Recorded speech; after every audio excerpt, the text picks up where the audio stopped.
Good morning, students.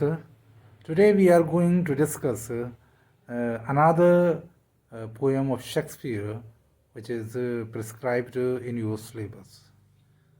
You have two poems of Shakespeare.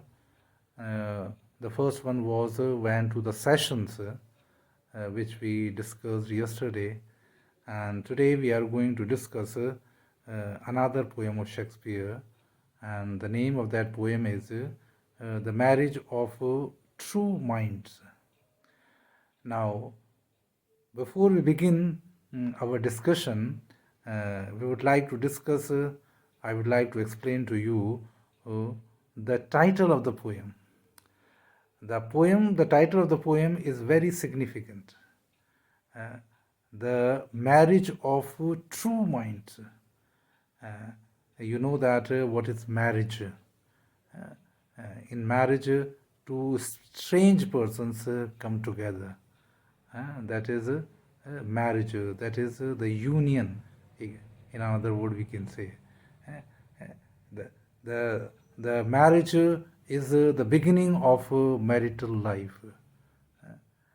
But here, the Shakespeare is using the word in terms of union. That when the marriage of true minds, the union of true minds.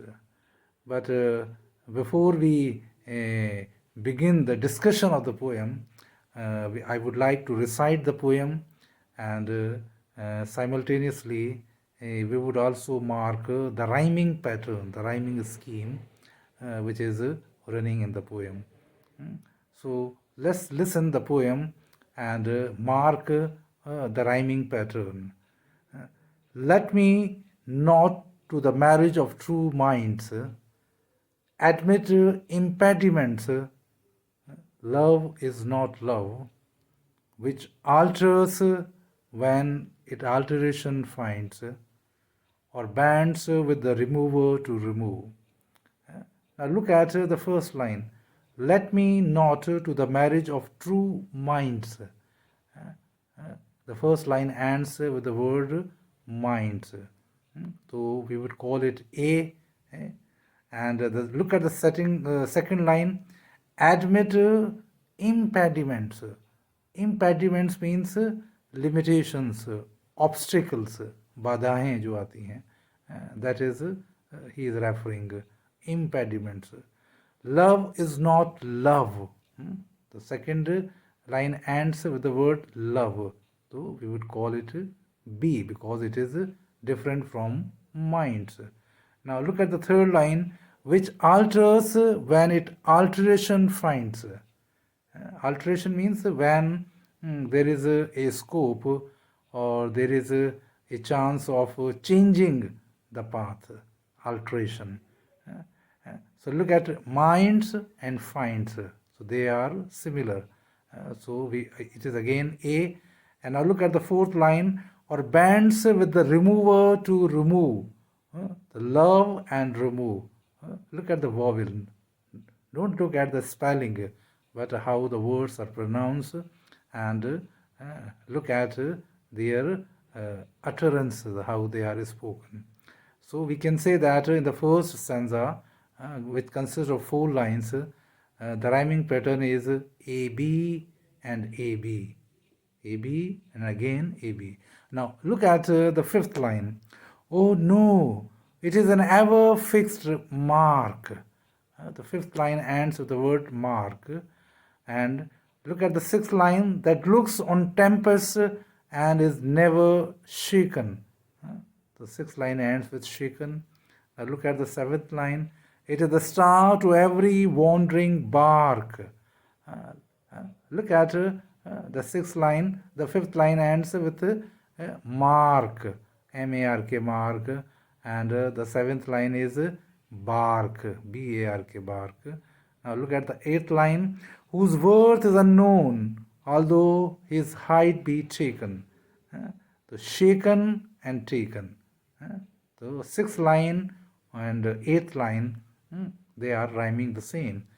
So we can say that in this stanza, in the second stanza of the poem, the rhyming pattern is CD and CD. We can name Mark as C and shaken as D, and then bark C and again taken D. Now look at the third stanza. Love is not time's fool, though rosy lips and cheeks. So the ninth line ends with the word cheeks. Within his bending sickle compass come. And the 10th line ends with come. Now look at love alters not with his brief hours and weeks. So this is the 11th line. The weeks and cheeks, so they are similar. So cheeks we can say E, and again weeks we can say E. And in between come we can say F. Now look at the 12th line. But bears it out to the age of doom. Come and doom, they are similar in sound. So what is doom? It is the day of judgment, Perlay ka din, Qayamat ka din. That is doomsday, is doom. So in the third stanza, the pattern is EF and EF. And now look at the final line, final two lines, and that is a couplet.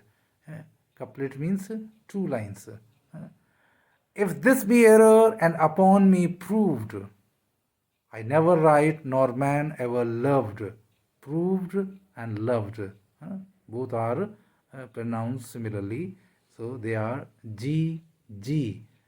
So the 14 lines of this sonnet has this rhyming scheme: AB, AB, CD, CD, EF, EF, and G, G, G.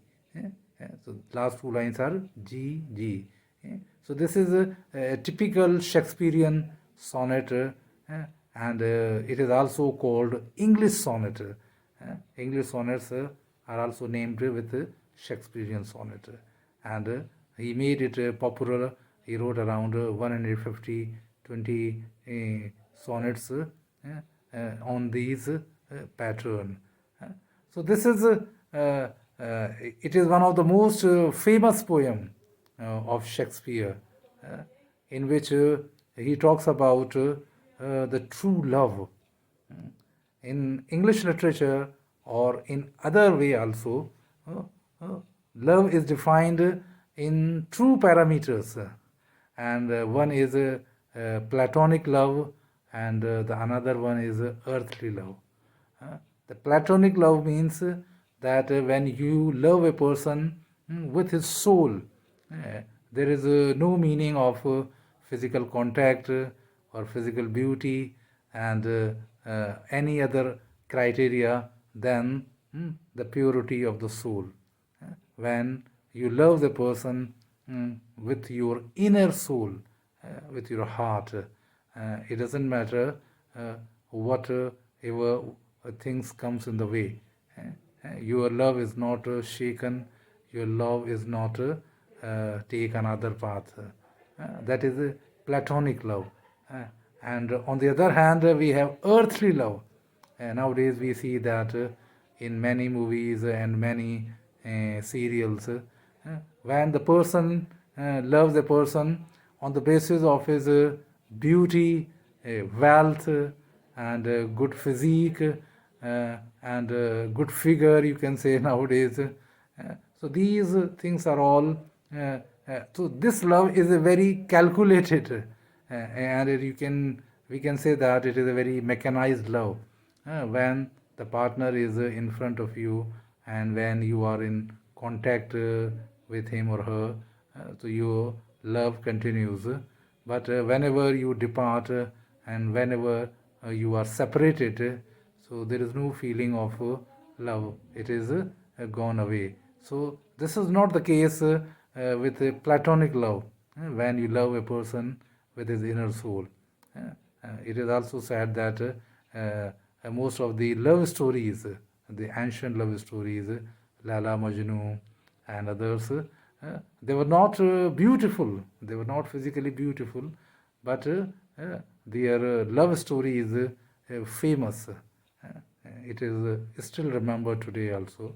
And it is also said that Laila was not so fair as it is described in fiction or in movies and other other areas. She was not so beautiful. But the lover, the Majnu, loves her intensely, and his love is not shaken by any obstacles. So, so this thing you keep in mind, because the Shakespeare in this poem is also defining, is also paying a great tribute. You can say tribute means Shraddhanjali to the true lovers, because the true love never changes its path, although many difficulties comes on the way. They keep on, they keep on loving, they keep on in the same way as they have started. So it is also a lesson for our generation that one must love a person with inner soul. The physical beauty and the health and figure is not permanent. It is changes. It changes according to time, season, and age. But the true love continues without any changes, without any change of seasons and lifestyle. So I hope that the poem would attract, would motivate the young generation to follow the path of true lovers. I hope that you have understood this introduction of the poem, and we should continue to discuss the poem in my next lecture. So keep on listening the video and online classes which are conducted for your benefit. Thank you.